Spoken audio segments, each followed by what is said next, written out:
And welcome back to e learning with Hina ma'am channel. आप सबको पता है कि हम क्या कर रहे हैं, जीआईसी के प्रीवियस ईयर के क्वेश्चन पेपर लगा रहे हैं, वो भी हमारे जीएस के यानी सामान्य अध्ययन के।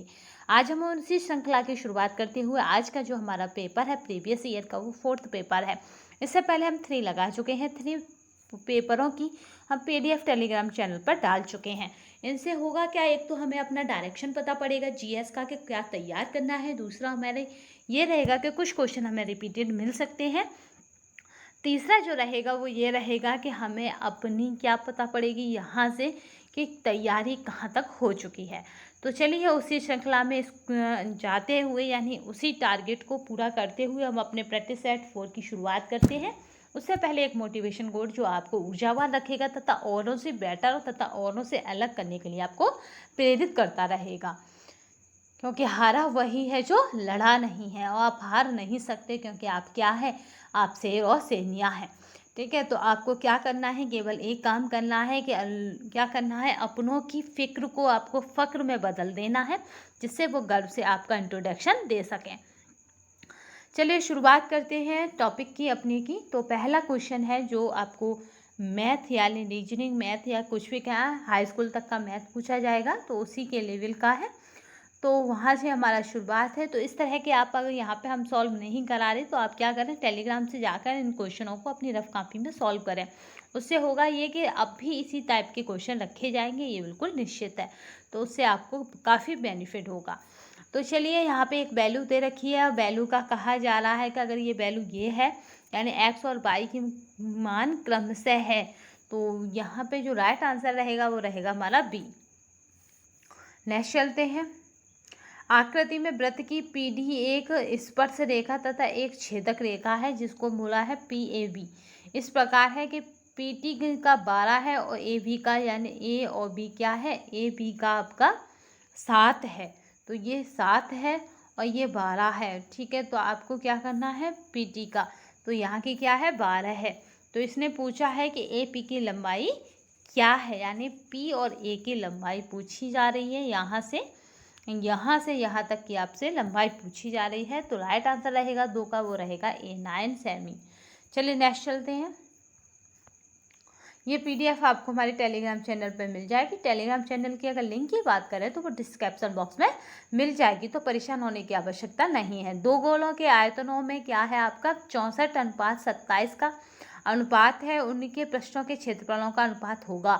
तो यहाँ पे जो राइट आंसर रहेगा वो हमारा रहेगा 16:9। नेक्स्ट चलते हैं। आपको बस क्या करना है, इन्हें सॉल्व करके जरूर देखना है। निम्नलिखित में से कौन सी फसल आपका है उकटा बीमारी से प्रभावित होती है, तो वो हमारी होती है अरहर की फसल। उकटा बीमारी से ग्रसित होती है। अगर सरसों की बात करी जाए तो ये झुलसा रोग से ग्रसित होती है। मूंगफली की बात की जाए तो आपका है टिक्का से या फिर जलन सड़न से। और आपकी बाजरा की बात की जाए तो यह आरगट से या फिर हरित बाल से प्रभावित होती है। नेक्स्ट चलते हैं। आर्थिक एवं जैविक उपायों के अनुपात कहलाते हैं, तो जो राइट आंसर है वो आपको बताना है। तो क्या कहलाते हैं, यहाँ पे जो राइट आंसर है वो हमारा है बी यानी फसल सूचकांक। याद रखिएगा, आपको कहते हैं हार्वेस्ट इंडेक्स। नेक्स्ट चलते हैं। काफ़ी इंपॉर्टेंट क्वेश्चन है। आधारीय बीज पैदा किया जाता है, तो यहाँ पर राइट आंसर जो है वो प्रजनन बीज से। नेक्स्ट चलते हैं। भारतीय किसान कांग्रेस का पहला अधिवेशन हुआ था, तो वो कहाँ पे हुआ था, वो लखनऊ में हुआ था। किसान इसकी बात करी जाए, इसका अधिवेशन तो सविनय आंदोलन की समाप्ति के बाद 11 अप्रैल 1936 को लखनऊ में भारतीय किसान कांग्रेस का पहला अधिवेशन हुआ। प्रथम भारतीय किसान कांग्रेस अधिवेशन की अध्यक्षता किसने की थी, ये बहुत पूछा जाता है, तो वह है हमारा स्वामी सहजानंद सरस्वती ने। ठीक है, याद रखिएगा। भारतीय किसान कांग्रेस की जो अधिवेशन था उसकी अध्यक्षता किसने की थी, स्वामी सहजानंद सरस्वती ने। नेक्स्ट चलते हैं। निम्नलिखित में से किस आंदोलन में हिंदू मुस्लिम एकता का वास्तविक बिंबित हुआ, तो वो हमारा है आपका खिलाफत आंदोलन। इसमें हिंदू और मुसलमान दोनों ही क्या हो गए, खिलाफत हो गए। किससे, आपकी ब्रिटिश सरकार से। नेक्स्ट चलते हैं। ये आपका डिटेल बहुत इम्पोर्टेंट है, तो आप इसे टेलीग्राम चैनल से पढ़ सकते हैं, क्योंकि अभी पढ़ेंगे तो आपका टाइम जाएगा। तो ये हमें क्या कहा गया है, यहाँ पे देखिए 23 नवंबर 1919 को ईस्वी को दिल्ली में अखिल भारतीय खिलाफत कमेटी का अधिवेशन हुआ और गांधी जी को इसका अध्यक्ष चुना गया। नेक्स्ट चलते हैं। निम्नलिखित राज्यों में से किस राज्य ने सर्वप्रथम पंचायती राज आरंभ किया था? तो वो हमारा था राजस्थान। यहाँ पर ही आपका पंचायती राज व्यवस्था आरंभ हुई थी।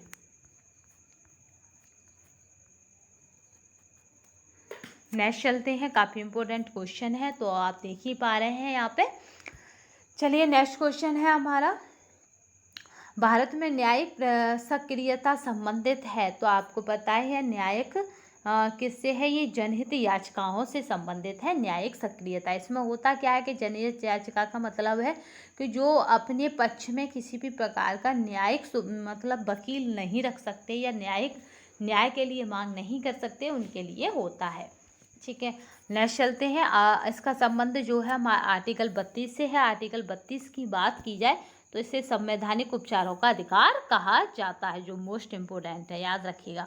संविधान में मौलिक कर्तव्यों को शामिल किया गया है, तो वो कौन सी समिति है? वो हमारी है, राइट आंसर है स्वर्ण सिंह समिति की सिफारिश पर। ठीक है, मौलिक अधिकार पहले संविधान में शामिल नहीं थे, तो स्वर्ण सिंह समिति की सिफारिश पर हुए हैं। अगर बात की जाए तो कौन सा संविधान संशोधन था? तो 42वें संविधान संशोधन में 1976 में जोड़ा गया है।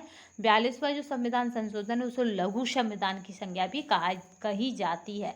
याद रखना, कर्तव्य किसमें जुड़े हैं? भाग 4 का अनुच्छेद 51 का में जुड़े हैं। इसी में हमने क्या जोड़ रखा है? शिक्षा को भी हमने इसमें डाला है कि शिक्षा दिलाना माता पिता की जिम्मेदारी होगी। ठीक है, माता पिता का कर्तव्य होगा। नेक्स्ट चलते हैं। निम्नलिखित में से कौन सा सहभागी लोकतंत्र की सही विशेषता नहीं है? तो हमारा जो राइट आंसर है वो हमारा है यहाँ पे शक्तियों का केंद्रीकरण, क्योंकि केंद्रीकरण करेंगे तो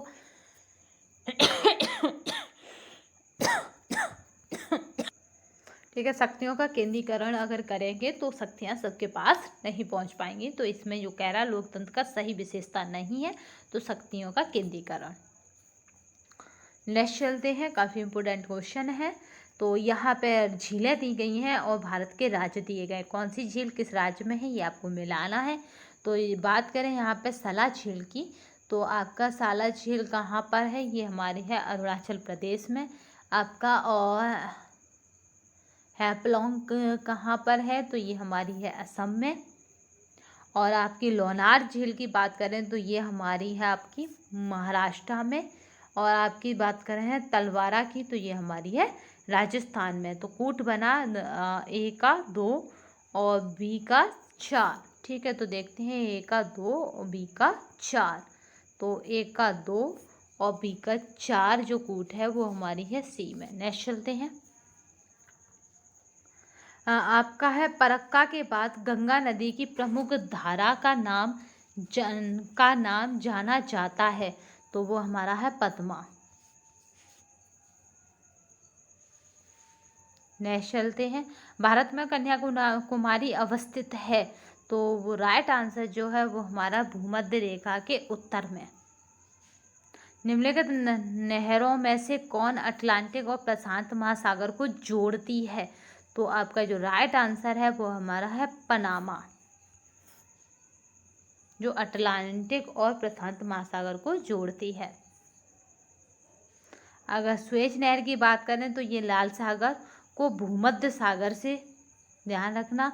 अगर बात करें दूसरी नहर की, कीन नहर की, तो ये उत्तरी सागर एवं आपका है बाल्टिक सागर के बीच स्थित है। अब बात करें नेक्स्ट की आपका है वेलैंड की, तो ईरी और आपका है ऑन्टारियो के बीच स्थित है। चलिए नेक्स्ट देखते हैं।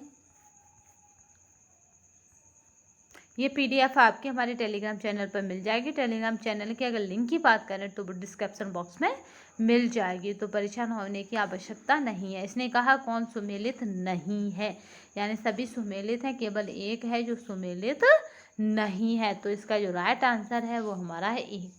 ठीक है ना। आपका केटू प्रांत क्या है? व्यंजन है नहीं है। नेक्स्ट चलते हैं। ठीक है, केटूर प्रपात की बात करें तो ये आपकी है गुआना देश में पोटारो नदी पर स्थित अवस्थित है। नेक्स्ट चलते हैं। नाबार्ड, ये बहुत अच्छा क्वेश्चन है आपका। नेक्स्ट देखिए, नाबार्ड के संबंध में निम्न कथनों पर विचार कीजिए। काफ़ी मोस्ट इम्पोर्टेंट है। तो ये क्या है, इसकी स्थापना 1982 में हुई है। ये आरबीआई का सहायक नहीं है। प्रोजेक्ट के लिए धन विश्व बैंक तथा आईडीए से भी आता है। तो यहाँ पे जो कूट बनेगी वो हमारी है ए और 3 सही है। तो बी राइट आंसर है इसका यानी जो कूट है वो हमारी क्या क्या सही है, पहली और तीसरी सही है। प्रोजेक्ट के लिए धन विश्व तथा आपका है आईडीए से भी प्राप्त से भी आता है। नेक्स्ट चलते हैं। भारत में निम्नलिखित राज्यों में से कौन सा राज्य खुली सिगरेट की बिक्री पर प्रतिबंध लगाने वाला प्रथम राज्य बन गया है। तो ये इस तरह के जीएस के टाइप के क्वेश्चन आपके पेपरों में अब की जीएस के आएंगे, तो याद रखिएगा वो कौन बना है, पंजाब। नेक्स्ट चलते हैं। भारत के संदर्भ में निम्नलिखित आपके युग्मों में से कौन सा युग्म सही सुमेलित नहीं है। तो बात की जाए तो वो हमारा है हरित क्रांति जैविक उर्वरक के लिए प्रोत्साहन। तो ये बिल्कुल ही गलत है। नेक्स्ट चलते हैं। काफ़ी इम्पोर्टेंट क्वेश्चन है जो आपको हमारे पीडीएफ पर मिल जाएंगे, तो परेशान होने की आवश्यकता नहीं है। महात्मा गांधी ने सत्याग्रह शस्त्र का उपयोग सर्वप्रथम कहाँ किया था। तो ये हमारा है दक्षिण अफ्रीका में। ठीक है, महात्मा गांधी कहाँ से आए थे, दक्षिण अफ्रीका से। कब आए थे भारत में ये आपको बताना है महात्मा गांधी। तो सर्वप्रथम 1906 में दक्षिण अफ्रीका में प्रयोग किया था, जबकि महात्मा गांधी ने सत्याग्रह शस्त्र का प्रथम बड़ा प्रयोग भारत में 1917 में बिहार के चंपारण जिले में किया था। हाल ही में निम्नलिखित में से किस संगठन ने एक विद्यार्थी एक पेड़ अभियान शुरू किया है। तो वो हमारा है यूजीसी। चलते हैं। खिलाड़ी आपका है द्रोणपल्ली हरिका का संबंध किससे है। तो ये हमारा शतरंज से संबंधित है। नेक्स्ट चलते हैं। निम्नलिखित में से किसने हॉर्नबिल महोत्सव का उद्घाटन दिसंबर 2014 में किया था। तो वो थे नरेंद्र मोदी जी। नेक्स्ट चलते हैं। करंट इस बार भी आएगी, तो आप देख सकते हैं कि किस टाइप की करंट यहाँ से आपकी समझ में आ रहा होगा कि बनती है। वायुयान कार्य करता है, तो हमारा जो राइट आंसर रहेगा वो हमारा है यहाँ पे बर्नौली के सिद्धांत पर। नेक्स्ट चलते हैं। पदार्थ का लघुत्तम कण जिसमें मुक्त अस्तित्व की क्षमता हो है, यानी 26 का राइट आंसर जो रहेगा वो क्या है, अणु की।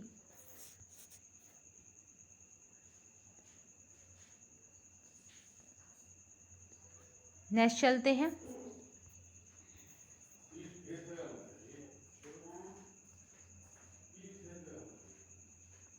काफ़ी इम्पोर्टेंट है। राष्ट्रीय विज्ञान दिवस मनाया जाता है, अब की बार भी डे आएगा तो याद रखिएगा आप 28 फरवरी को। नेक्स्ट चलते हैं। निम्नलिखित में से कौन सा अम्ल टमाटर में उपस्थित होता है। तो आपका जो राइट आंसर है वो आपको बताना है। तो आपका है आपका ऑक्जेलिक अम्ल। राइट आंसर जो है हमारा बी। नेक्स्ट चलते हैं। निम्नलिखित में से कौन पीतल के अवयव हैं। तो पीतल में मिला होता है पिताजी, यानी आपका क्या है, पीतल में जा ऐसे याद रखिए। ठीक है, पा से पीतल, ता से आपका है तामा और जा से है जस्ता। ठीक है, तो तामा और जस्ता मिला होता है। तांबे की अगर मात्रा की बात की जाए तो ये 70 है, 70%, ये 30% है। नेक्स्ट चलते हैं। यदि दो संख्याओं का गुणनफल आपका 320 है और उनका अनुपात 1:5 है, तो दोनों संख्याओं के वर्गों का अंतर है।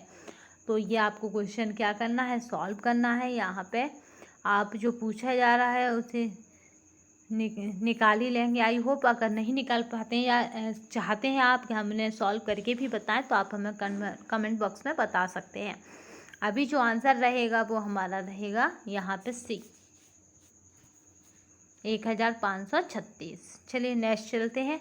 ये टेलीग्राम पर आपको PDF मिल जाएगी। अगर आप हमारे चैनल पर पहली बार आए हैं तो चैनल को सब्सक्राइब कर लीजिए, जिससे कि हम जब भी लाइव आएँ तो आपको इन्फॉर्मेशन आ जाए या सूचना आपके पास आ जाए। जो बेल आइकन है उसे ज़रूर प्रेस कर दीजिएगा, जिससे कि नोटिफिकेशन आपको सबसे पहले प्राप्त हो सके।